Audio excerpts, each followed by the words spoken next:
The next speaker will be Dr. Sathya. And Dr. Sathya is a renowned public health specialist with extensive expertise in sexual health, sexually transmitted diseases, and HIV, currently serving as the National Program Consultant for the Key Population Program at the National STD/AIDS Control Program. Dr. Herath earned her MBBS from the University of Peradeniya and furthered her education with an MSc and MD in Community Medicine from the University of Colombo, having specialized training at the National STD/AIDS Control Program. In fact, I was her supervisor for her MD examination, so I'm proud to present her here today. She completed her postgraduate fellowship in infectious diseases clinic at the University of Ottawa, Canada, having public health experience in Public Health Agency of Canada and primary care experience in the Campbell Wild Primary Healthcare HIV Clinic, Georgetown, Guyana.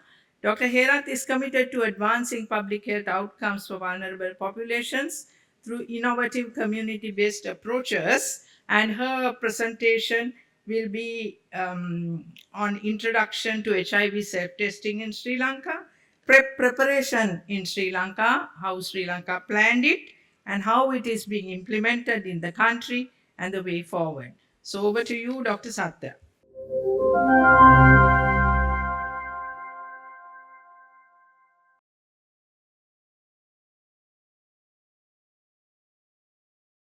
Thank you, madam, for the kind introduction.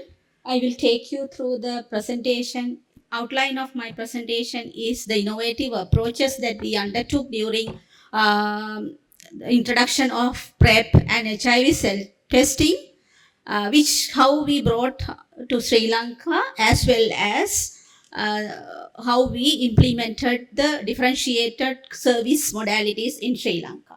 So I will take you through the introduction of HIV self-testing, oral and blood-based, and PrEP in Sri Lanka, implementing the community PrEP services.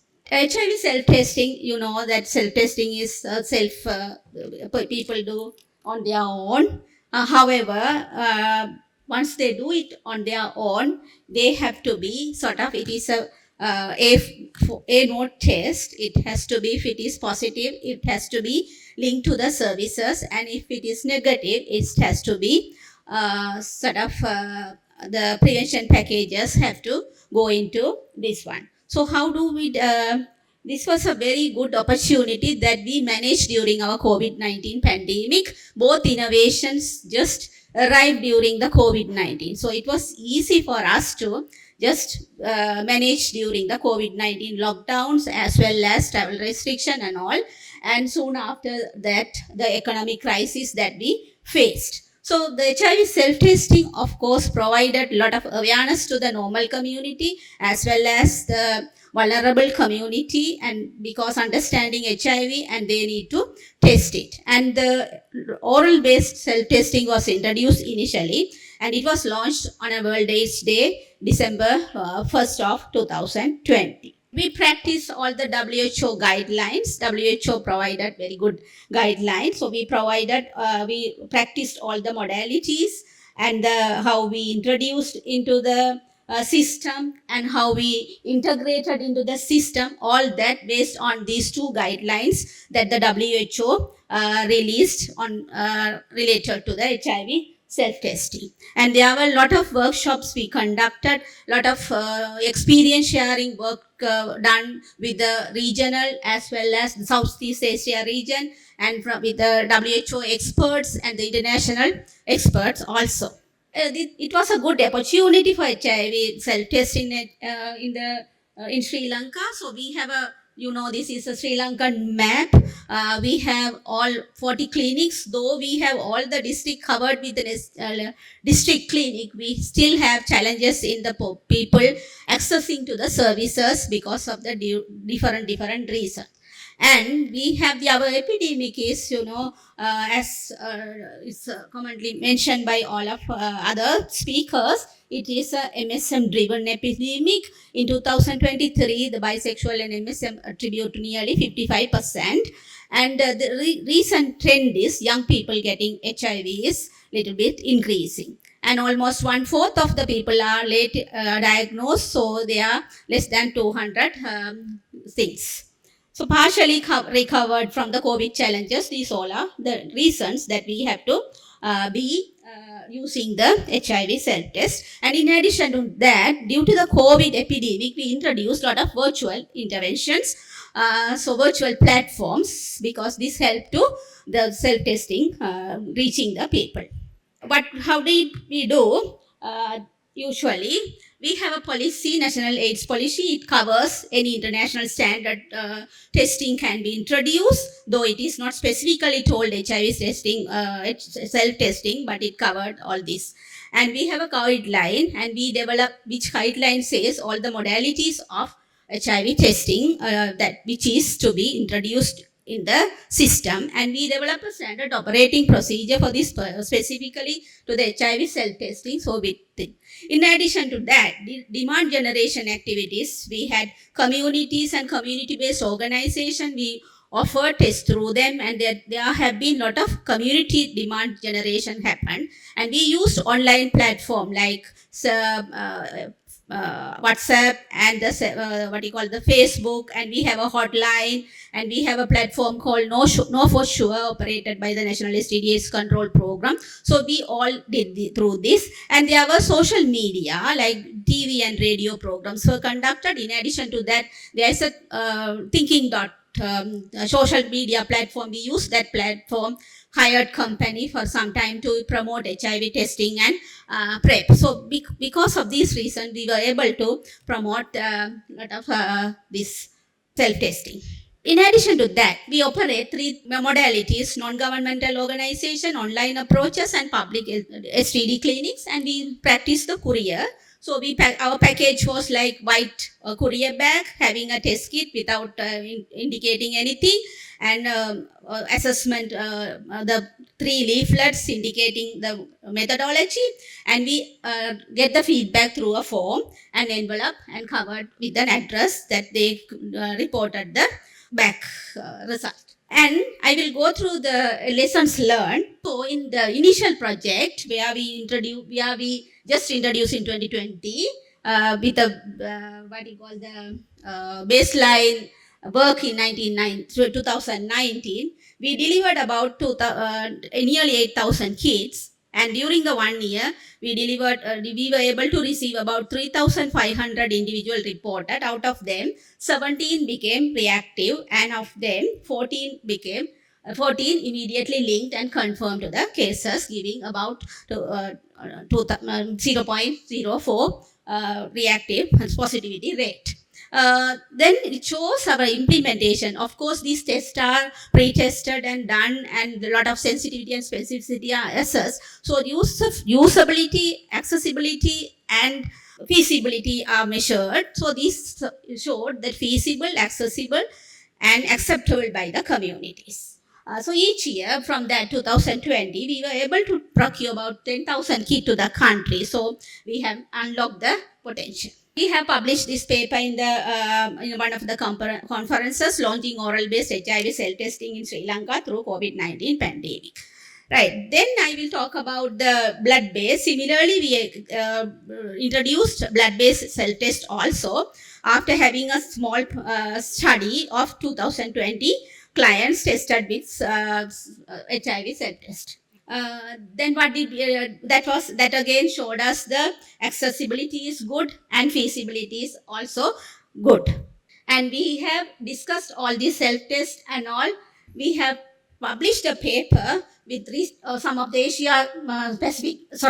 Southeast Asia consultants that the HIV self-test is contributing the first 90 to achieve the first 90 of this. That conclude my HIV self-testing presentation, and I will just tell what are the challenges that we faced. Now the donor fund is really supported, and government involvement with the technical support, evaluation, implementation, and incorporating into the key population testing strategy and collaborating registration process. So what we have to do is, this is a costly item, so government may not be able to fund forever. So once the donor fund cease, before the donor fund cease, we have to see an opportunity to take this to the wherever the people could get it very easily with their own money. And second point is couriering is very difficult. So courier charges and human resources and different unit for the couriering is also difficult. So therefore the registration has to happen and the unmet need has to be eased through making the test everywhere. Now I'm going to talk about the differentiated PrEP services. You know the PrEP services in the sense, differentiated in the sense you are taking the culture, the normal standard care to everywhere, including the community-based organization. So that is PrEP is not lifelong and can be started and can be stopped and restarted. So that approach. So therefore, this is this one, the PrEP delivery is going to communities, as well as we have only oral medications. So in future we are planning to get others, but we have to think availability, approachability and affordability to all this population and making the clinic efficient to the people. When we introduced PrEP as a pilot in 2020, that is called name PrEP for Sri Lanka. So we again check whether feasible and acceptable by the people.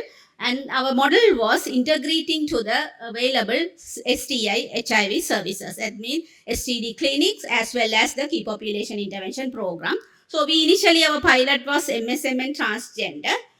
So we started in 2020 December and followed up until 2022 December. Most of the people were brought by majority was brought by the NGO CBOs. That is where we found that community clinics also important, because while we were doing the pilot, we had a lot of consultations as well as focus group discussion and all. So this made us making a decision to go for Sunday clinics. So Sunday clinics was initiated in 2021 and eventually brought to the community clinic. So community clinic is in 2022. So again, here we practiced the same WHO principles, starting from they have time to time they release the the guidelines. So we updated, and it was a progressive thing that we did in the PrEP clinic also. Now we are in 2022 guideline. You are using the 22 guideline where we have done the lot of easy things have happened. Right. So what we do there, differentiated, a client-centered approach, usually putting the sexy into safer sex because they need PrEP. However, we have to counsel in that way. So we did not ask them to stop the PrEP or use condoms. We give them the promotional counseling. And PrEP within the community, example NGO, CBO. So currently we have 3 clinics operating in the Colombo and Gampaha district. In addition to that, we have evolved in Kurunegala, Kandy and Anuradhapura also. Those are flexible on Sundays and evenings. Community clinics are silent because we have observed people didn't like putting videos and all, noise and all. Some people come with a mask, so we have made it very silent. Only they they register and they go and talk to the doctor and others and get their PrEP. And we have done 2 community-led monitoring. The clinics has participated 2 community-led monitoring. So those community-led monitoring findings also we have taken into consideration, and we have made further standardized this, and further progressively we have improved this clinics. And most of the time it is sex positive approaches, and point of care tests are done, and their minimum waiting time. And we always focus on availability, accessibility and acceptable with an efficient care services. We practice always the HIV testing, STI testing, lubricant on condoms, STI vaccination, that hepatitis B vaccination, and referral to other services. Currently we have the medication TDF, FTC. In future we will go for the others. And we most of the time we started with MSM clinics, so we are giving the first single event PrEP, as well as when the single event goes multiple, we start with 2 pill and 1. Then we advise them to continue the pill and to cover 48 hours of pill after the last sexual exposure. And the multi-month medication is dispensed after initial 1 month visit. And for the people, other people who are not born male at birth and not using the using the hormones, we gave first dose initially, and then they have to start as long as they want, and as long as they want, and they can stop after taking 7 pills after the last sexual exposure. So these two are practice, and we have used this experience in our shared in the experience in one of the international conferences, use of point of care testing in the PrEP clinic. And lastly, this is my last slide. So we have challenges: poor coverage. So we have to reach a lot of target to reach the Asian countries. So we are less than 1%, all countries included, nearly 752,000 per year. However, we were able to get into the last the world map in a spot, and we have policies and guidelines, and also we are able to put them as green in the October global map. So we have the challenge is client versus patient thinking. So whenever the clients, the people are asked PrEP, they think they are being sort of they think they're being considered as patient. They are not patient, so client. So we have to make them more feasible to this one. And only few community clinics are there. Service providers' attitude sometimes they are not challenging, but sometimes they think they are being sort of stigmatized. And the community PrEP only I have mentioned here. The total PrEP is more than this. So we were able to sort of scale up community PrEP in this NGO-led community clinics. Heart to Heart Colombo, SART Gampaha, and CSDF Colombo for female sex workers and men who have men sex with men. And further, we are expanding to other districts also to the same communities. Thank you so much.